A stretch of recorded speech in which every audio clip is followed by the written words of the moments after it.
All right, welcome again to another episode of our 30 Minutes with the Manager. Today joining me is our leadership staff with our Radnor Police Department. So welcome, gentlemen, for joining me here today. Bill, I'll start with you and just tell us some good things happening with the Radnor Police Department. Sure. Well, thank you for the opportunity to be here, and hopefully the residents recognize the two gentlemen sitting next to me. This is Lieutenant Christopher Flanagan and Lieutenant Andy Block, and I have to say, in the 35 plus years of experience I have, they're probably the two best lieutenants I've ever seen. So the Radnor residents are extremely fortunate to have these individuals. They do a great job running patrol, running detectives, running all of the special operations we have. They're responsible for a lot of innovative projects that we have coming to fruition now in Radnor. Some of the things we've been working on is diversity training for our officers. As you know, we started a Citizens Police Academy. We had 2 graduating classes already. We had clergy training, and we will expound upon the clergy program. Andy currently has the detectives under his command, and he has 4 detectives, and he'll be able to update the residents about things to look out for with the upcoming holiday season. So on that note, sir, I'll leave it up to you if you want to turn it over to the lieutenants. Sure. Andy, maybe we'll start with yourself here. Sure, sir. You just want to give us an update on some of the different areas you're responsible for. Sure, absolutely. Thank you. As the chief stated, the Detective Bureau, they've been busy. Traditionally, September through December is the busiest time of the year for the police department, for all hands that are working, patrol, traffic, the detectives and whatnot. So one of the things they start focusing on this time of the year is the awareness for our township residents with respect to the different scans and the personal safety during the holiday season, such as when people are going out to the malls and whatnot, they're advised not to carry large amounts of cash and whatnot. They should use basically one credit card. When they're shopping, they should be aware of their surroundings, not to overload their packages in their hands, going back to their car with it. They should put those packages in the car in the trunk, out of sight, out of mind, things of that nature. As far as home security as well, with people leaving over the holidays, it's not something that you want to advertise on your Facebook or your Twitter, your Instagram accounts, simply because that leaves a calling card for unscrupulous burglars that may target the area. So the other thing we have is the Radnor Police Department has the Vacant House Watch program, and we always recommend it when residents leave for any extended period of time, whether it be a weekend or a week, a month, that they register the house so our officers can check it. It's a prevention technique. The traffic safety unit has 2 officers in there right now. They're very busy, Officer Madison, Officer Janoski. They're following up on a lot of different areas with respect to the grant enforcement. As you're aware, and some of the residents are aware, that we have a lot of grant enforcement where we receive the funding from the state and the federal government for speed enforcement. We're doing that.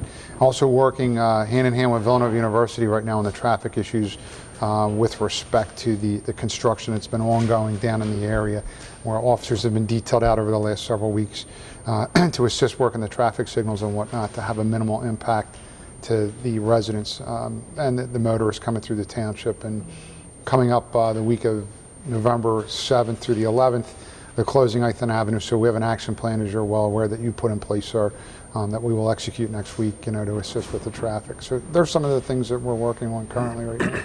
I know, just going back a little bit, you talked about the, with the holidays and that, with keeping, being just aware of your surroundings.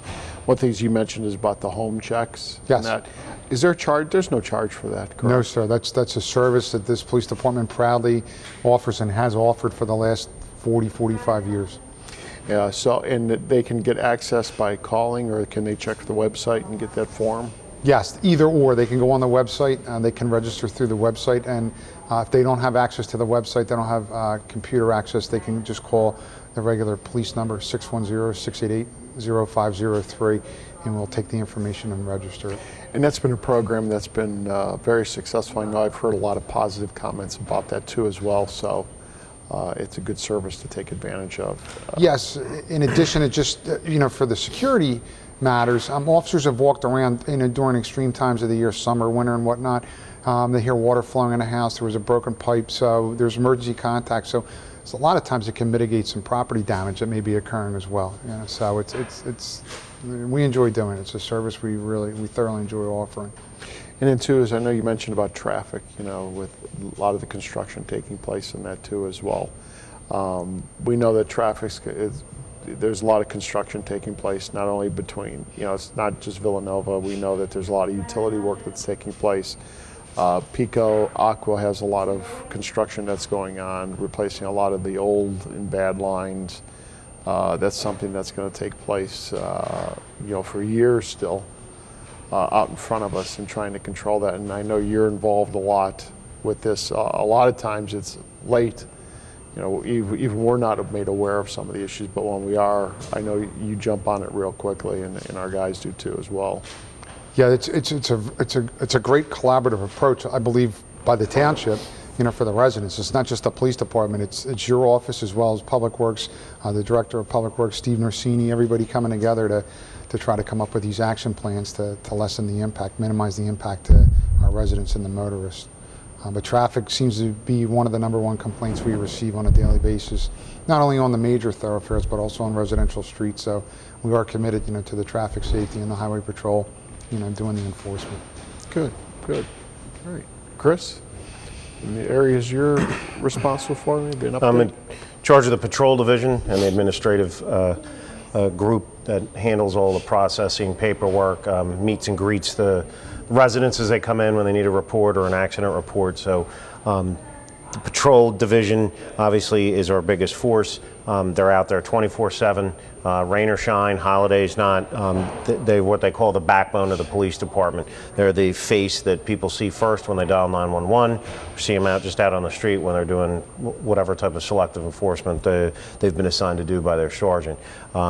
They are able to operate bikes, pedal bikes on occasion when we have special areas of concern, and obviously our main responsibility is to respond to 911 emergencies. And if they're not doing that, then superintendent really wants our guys to be diligent. Extra patrols mean looking for problems before they happen, trying to negate them. So that's really what the patrol division does. A couple of our officers have been recently awarded in front of the Board of Commissioners, as you're aware. We're very proud of their actions. One of them was for an officer observing a fire, Officer Stephanie Rock. Because of selective enforcement for a particular problem on one of the streets, she was in the area, and because of that assignment, she noticed a fire and was able to alert the family, get them out, and it also reduced the damage to the house significantly because she saw it. The family was not aware their house was on fire. So that was a very proactive thing. A couple of our guys assisted with a poaching incident with the Game Commission and actually were acknowledged for that. So the patrol division goes all over the place. It could get into a stolen koi fish to a major response to some type of robbery or theft. So that they have to be very versatile, very quick on their feet, and really represent the department well. So we are very proud of all of our units, but the patrol division is the biggest and what you see out on the street most of the time.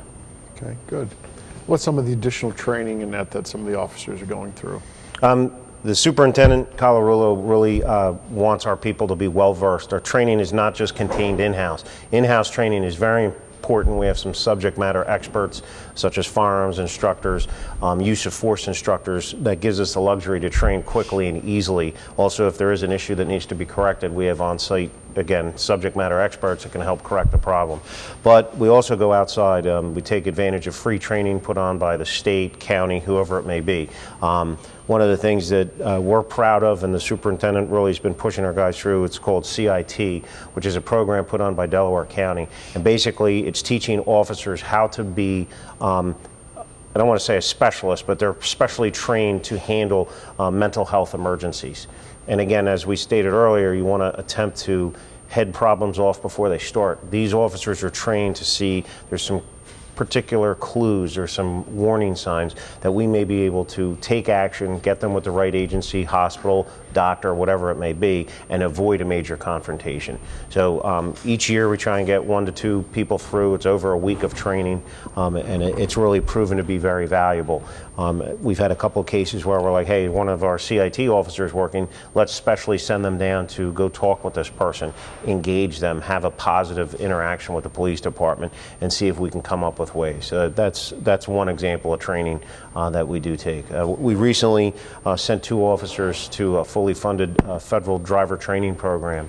And I think a lot of people think of cops going fast and lights and sirens, really a lot of our issues are you want to make sure that you're driving safely on the routine daily basis. So under the superintendent's direction, the entire township, not only the police force, but also anybody who drives a vehicle for Radnor Township went through this extensive driver training program. Some of the citizens may have seen about, I don't know, it looked like 1,000 cones to me out in the parking lot at the Radnor High School. Nice enough to let us use it. But Sergeant George Smith and Officer Ray Mattis were able to conduct this training. And our citizen volunteers, the RCPO, they actually went through the training as well. So that was another program that was brought, and we're able to do it in-house, which contains costs and maximizes time efficiently. Okay, good. Also, too, the police department, this is for all three of you, not only within the department, but you also work with other organizations and other departments, too, as well, with a lot of different functions, events, activities that take place.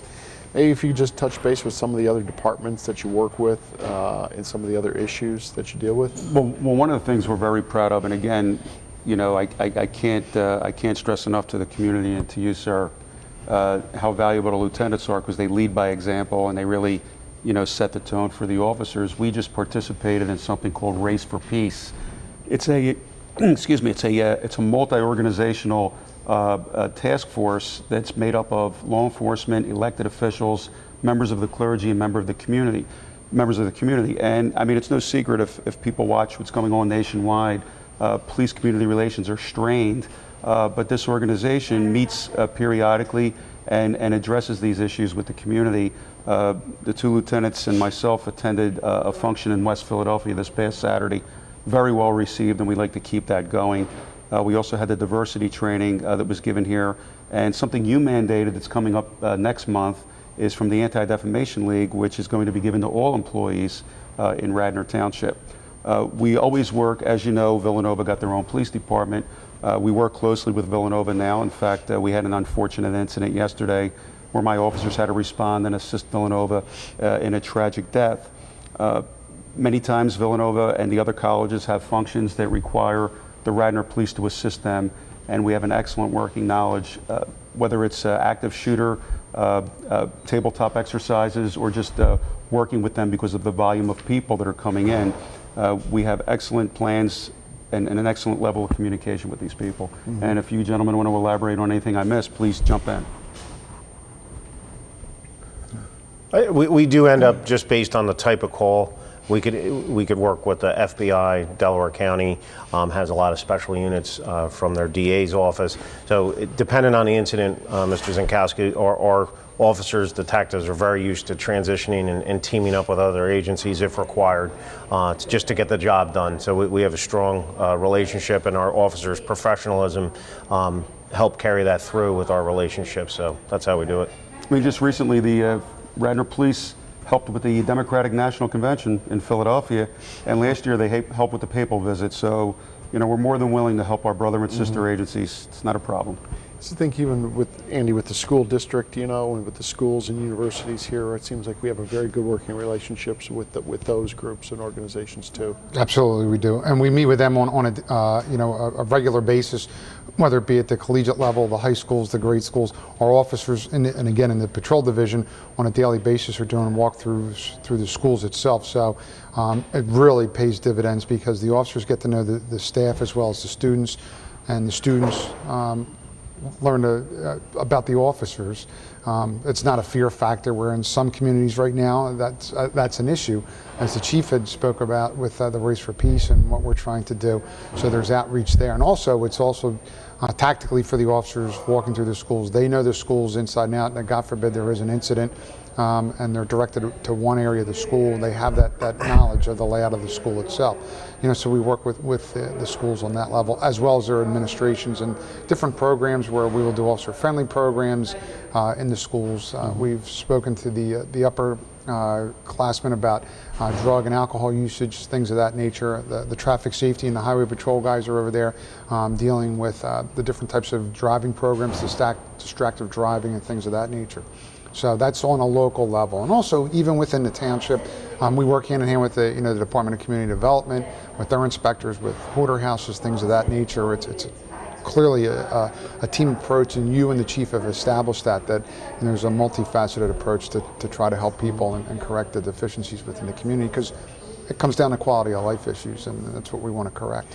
That's why I know with some of the community events and programs I've seen the police involved with, I know I've seen the officers with the kids at the skate park, the officers out within the community too, seen the interaction with the businesses too as well. So I think that idea of community policing really roots itself here in Radnor, which I know that that's one of the philosophies of the department is community policing, and I think that's something that a lot of people I don't think see or hear a lot about, but I think that they've seen that to the officers' interactions with the community, which is big. It certainly is, and I have to give credit to the other department heads as well, because no one department works in a vacuum. So we're forever working with Public Works or the Rec Department or Codes, and it's a team effort, and that was quite obvious just yesterday with the Radnor Run, a couple of weeks ago with the pumpkin patch incident. Right. We have the Santa delivery. It's a big event, and that's a coordinated effort with all the departments, and it's very well received. And you mandated this, and it was very successful as far as reaching out with the community. We had our officers give CPR training for over 50 residents, absolutely free of charge. So we're doing whatever we can to enhance that community policing with the community. Well, and I think the Citizens Police Academy has done tremendously well. I mean, the two graduating classes have just, those two classes have done just a tremendous job, just really, just outstanding individuals in those two classes. Last night, Chris, why don't you elaborate what you did for Mischief Night as far as the community volunteers? The dividends from the Citizens Police Academy and the CERT program are paying the township back, if you will, because it's our citizens getting involved under the Radnor Citizens Police Organization, RCPO. Last night, Mischief Night, which is one of the times where we have generally good fun, but sometimes things can get out of hand. We had 12 citizen volunteers come in. 2 of them worked the radio base, was what we call where they operate out of the station and take notes. And then we had 5 two-person vehicles out, including the Town Watch car that Mr. Zinkowski gave them, which is just phenomenal. It's a gray car with a yellow light bar. It says Radnor Town Watch. That's exclusively for our citizens to utilize and go on patrol and alert the police department or whatever other agency would need to be notified of a particular problem. So like I said, we had 5 units out last night, which we're very proud of, and we're extremely thankful to our community for those citizens volunteering and giving back to make Radnor a safer community. And I think that's one of the biggest philosophies, I think, when it comes down from the Board of Commissioners through the staff, is really the community is very involved here in Radnor. Very hands-on, very involved, very interactive. So I think that, again, plays a big role and a big benefit here, that they're active in the community. And we ultimately all work for the community. Correct. That's who pays our salary. So maybe just talk a little bit too about upcoming opportunities too with the Police Academy, when that may be coming out again for. Yes. Right now, the chief has us on a schedule. We did a CERT class, so I'll call it the fall season. CERT's going to end in 3 more Thursdays, and just real quickly, it's called a Community Emergency Response Team. If you type in the word or the letters CERT, that will bring up a nationally recognized program that trains citizens on how to be prepared for a major disaster. You actually leave with a fairly elaborate bag of emergency equipment should you need to be utilized. These citizens have come in and helped us, in particular, 2 years ago, I guess it was the major power outage when we were down for several days, and we actually had to set up a shelter at the high school, and the CERT members ended up standing by in that in the school working with school security, so a Radnor police officer now could be put out on patrol instead of tying up an officer there. So that really paid off to us specifically. So the CERT class is going to finish just before right after Thanksgiving, and then we will go into the spring where we'll do our Citizens Police Academy. I do recommend, because it is a popular class, that people sign up and they can call in our number that Andy gave earlier and just sign up for it and get on a waiting list, because it does go quick. We can really only handle about 20 people because the class is so interactive. We can't really get much bigger than that to make it so everybody gets what they're supposed to out of it. And then the draw from those two things is to fill the RCPO and keep our citizens involved. So hopefully each class, we usually pick up 1 to 5 people after each class who want to get involved with the township and help. And they're directly a part of a branch of service here, which is pretty exciting. Good, good. I think that, when you look at the officers that we have and what they have accomplished and the job that they do, and they put their lives on the line every day, is truly remarkable. I know that there are opportunities for residents to ride along if they want to. The invitation's out there for them to ride along. How would they do that if they wanted to do that? How would they go about doing that?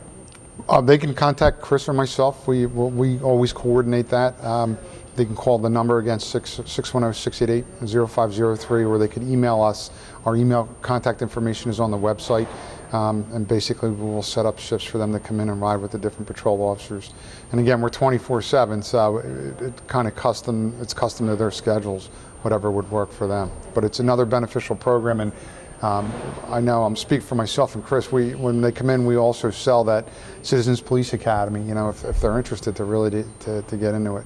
It's as Chris stated, it's a very dynamic program, and it's just wonderful benefits that the township and the citizens are realizing collectively. And that's what I like about, with the opportunity for the police academy, about the ride-alongs, is the doors are open to the police department. If anybody wants to come in, you'll give them a tour of the department. They can ride along and see what the officers do. The police academy, again, gives a wide open door to what it's like to be in the police department, interact with the officers, with the leadership of the department, to kind of hear and see, the philosophies, see what takes place, ask questions, which is really a very in-depth look and from how the full operation works. So it's very unique for departments to be able to open the doors and take a look inside and see what happens, because I know there are many departments that really shy away from that, I guess, that really don't want people looking inside, and I really commend all of you for doing that. Well, sir, you set that tone, and then we carry that through, that we want total transparency, and our books are open for anyone that wants to come in to see how we do things. They could look at our statistics. And another thing that you enabled us to do, whenever there's a major event in the news that causes a lot of angst and concern, such as a mass shooting or some type of cyber crime, you allowed us to give these public safety seminars for the community, and they've been very well received also. Because again, that our main objective is to give the community what they need. So. One last item just want to touch base on is our emergency response with our emergency operations centers, and that from storms to, could be hurricanes, could be to just your average storm that comes through, to snowstorms, which we know unfortunately it's that time of year that's coming up with snow and that we are prepared. I know this past Sunday, October 30th, we had a storm that came through. Trees, came down, power lines come down, roads are blocked, and you guys were there and were able to, respond quickly. Public Works was notified, the utilities were there. Firsthand was able to see that, within minutes of the storm going through, there was already a response.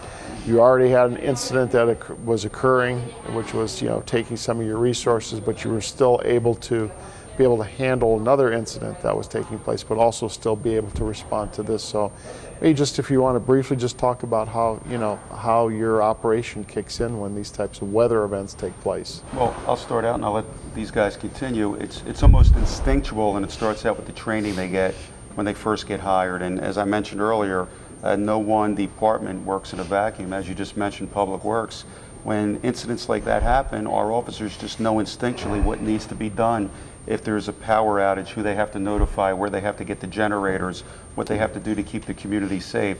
You mentioned emergency operations. Last night we couldn't plan for that, with some days' notice, but they knew what to do. On the incidents that we do know, if there's a major storm, I don't think anybody does it better than Radnor as far as activating the Emergency Operations Center with Sergeant George Smith and with the lieutenants here. it's a matter of preparation, and it's a matter of training, and it's a matter of working with the other departments and even other agencies within Delaware County.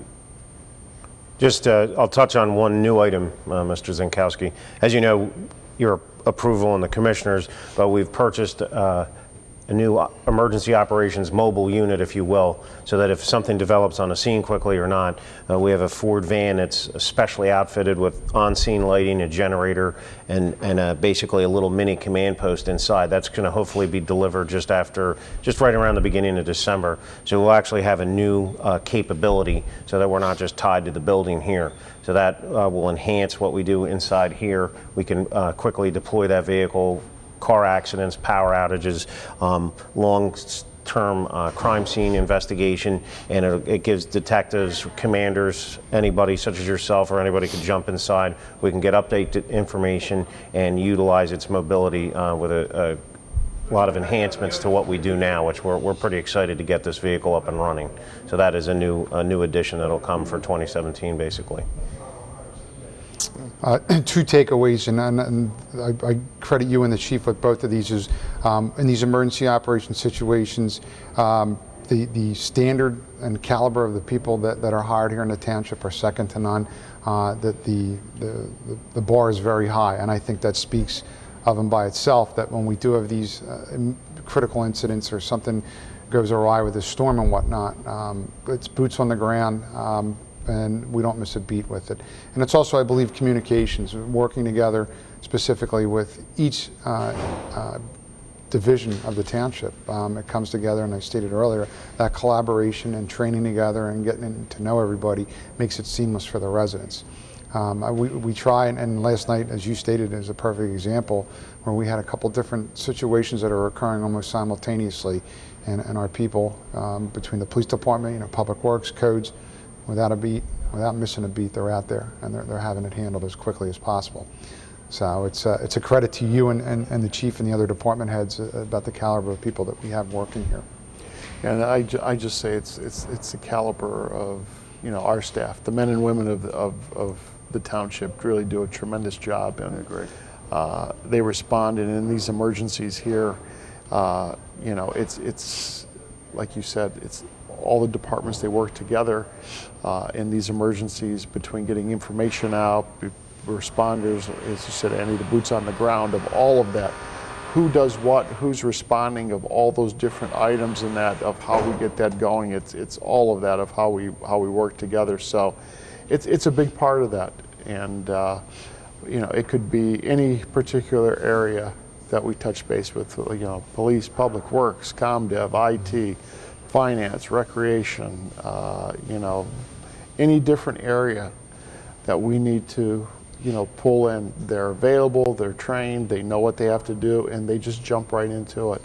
And again, that just speaks to every single staff member that we have, that they respond. And I see them coming right before they even stop in. Their personal vehicles are stopping, looking to assess, and that's just, like you said, who we have here. Right. And just extremely proud of them. So I want to thank you all for being here today and being part of this program, and we'll be back again with more. So thanks.